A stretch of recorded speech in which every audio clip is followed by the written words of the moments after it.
L'attentat macabre contre des fidèles musulmans en Nouvelle-Zélande fait réagir la communauté internationale. Et la condamnation est unanime, presque partout dans le monde.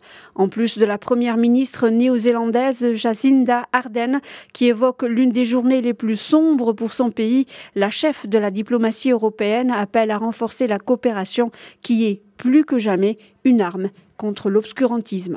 I have been in contact with the Prime Minister of New Zealand. J'ai exprimé à la Première ministre toute notre sympathie, nos condoléances et notre soutien dans ces moments difficiles que traversent les autorités et la population du pays.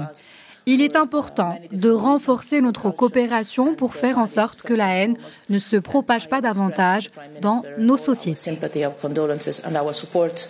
Une terrible attaque qui a duré 17 minutes, le tireur ayant filmé toute la scène. Les autorités américaines ont supprimé la vidéo des plateformes en ligne. Le tireur s'est filmé ouvrant le feu sur les fidèles des deux mosquées. Après cette attaque, plusieurs pays ont renforcé la surveillance des lieux de culte.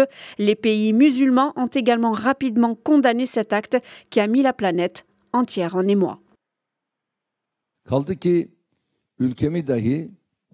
Je condamne avec véhémence l'attaque visant les musulmans de Nouvelle-Zélande qui se sont rassemblés pour la prière du vendredi. Avec cette attaque, la montée de l'islamophobie, longtemps observée et même encouragée par le monde, a franchi la ligne des agressions personnelles et atteint le niveau du massacre.